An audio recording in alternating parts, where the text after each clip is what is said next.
ಎರಡನೇದು ಸನ್ಮಾನಗಳು ನಮ್ಮ ಜವಾಬ್ದಾರಿಯನ್ನು ಹೆಚ್ಚಿಸ್ತವೆ. ಆ ಜವಾಬ್ದಾರಿಯನ್ನು ಅದರ ಜೊತೆಗೆ ಇಲ್ಲಿ ಒಂದು ಉತ್ತಮ ಶಿಕ್ಷಕ ಪ್ರಶಸ್ತಿ ಮತ್ತು ಕೊಡಮಾಡಲಾಗಿದೆ. ಕೆಲವು ಪ್ರಶಸ್ತಿಗಳನ್ನು ಪಡೆಯೋದ್ರಿಂದ ಆ ವ್ಯಕ್ತಿಯ ಮೌಲ್ಯ ಹೆಚ್ಚಾಗೋದನ್ನ ಗುರುತಿಸ್ತೇವೆ.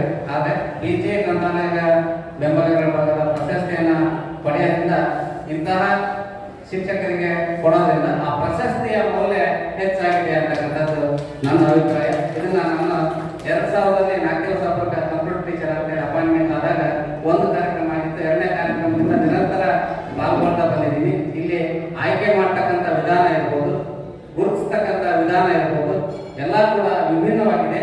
ಇಲ್ಲಿ ಆಯ್ಕೆ ಪ್ರಶಸ್ತಿ ಪಡೆದಿರ್ತಕ್ಕಂಥ ಎಲ್ಲರೂ ಕೂಡ ಇದಕ್ಕಿಂತ ಉನ್ನತ ಪ್ರಶಸ್ತಿಗಳನ್ನು ಪಡೆಯಲಿಕ್ಕೆ ಅರ್ಹರು.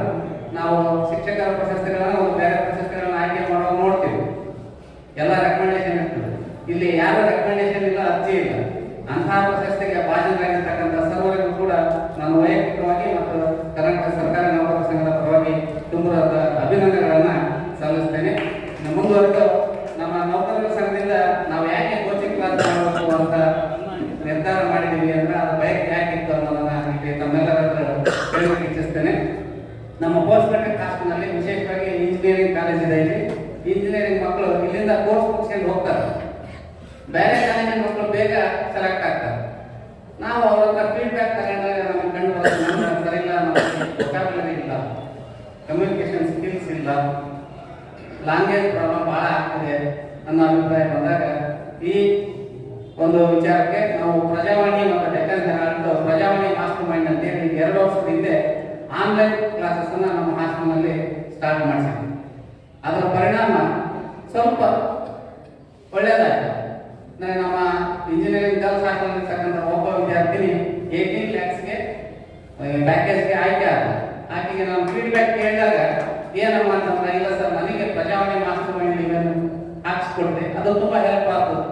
ಒಬ್ಬ ಹುಡುಗಿ ಅದನ್ನು ಕಾನ್ಸಂಟ್ರೇಟ್ ಮಾಡಿದಾಗ ಅಷ್ಟು ಹೆಲ್ಪ್ ಆಗ್ಯದ ಅನ್ನೋದಾದ್ರೆ ನಾವು ಯಾಕೆ ನಮ್ಮ ಮಕ್ಕಳಿಗೆ ಅನುಕೂಲ ಆಗ್ತಕ್ಕಂಥ ಕಾರ್ಯಕ್ರಮವನ್ನು ಮಾಡಬಾರ್ದು ಅಂತೇಳಿ ತುಂಬಾ ದಿನಗಳಿಂದ ಪ್ರಯತ್ನ ಪಟ್ಟು ಈಗ ಆರಂಭ ಆಗಿದೆ.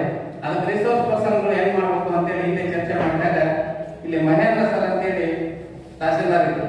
ಅವ್ರಿಗೆ ನಾವು ಸರ್ ಕರ್ಕೊಂಡು ಕೇಳಿದಾಗ ಅವ್ರು ಹೇಳಿದ್ರು, ನೀವು ರಿಸೋರ್ಸ್ ಪರ್ಸನ್ಗಳಿಗೆ ಹೆಚ್ಚು ಕಷ್ಟ ಕೊಡೋದು ಬೇಡ್ರಿ, ನನ್ನ ಹತ್ರ ನೀವು ಒಂದು ವರ್ಷಕ್ಕೆ 48ರಿಂದ 50 ಕೋಚಿಂಗ್ ಕ್ಲಾಸ್ ಬರ್ತದೆ.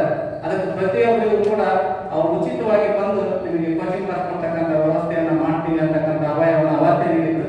ಇನ್ನು ಮುಂದೆ ಅಂತಹ ರಿಸೋರ್ಸ್ ಪರ್ಸನ್ಸ್ ತಮ್ಮಲ್ಲಿ ಯಾರಾದ್ರೆ ಅವ್ರನ್ನ ನಮ್ಮ ನೌಕರರ ಸಂಘಕ್ಕೆ ತಿಳಿಸಿದ್ರೆ, ಗ್ರಂಥಾಲಯದಲ್ಲಿ ತಿಳಿಸಿದ್ರೆ ಅವ್ರ ಸದುಪಯೋಗವನ್ನು ಪಡ್ಕೊಂತೀವಿ ಅಂತ ಹೇಳ್ತಾ ತಮ್ಮೆಲ್ಲರ ಸಹಕಾರ ನಮ್ಮ ವಿದ್ಯಾರ್ಥಿಗಳಿರಲಿ ಅಂತ ಆಶಿಸ್ತಾ ನನ್ನ ಮಾತು ವಿರಾಮ. ಶಿಫಾರಸುಗಳಿಲ್ಲದ ಪ್ರಶಸ್ತಿಗಳು ಇದಾವ.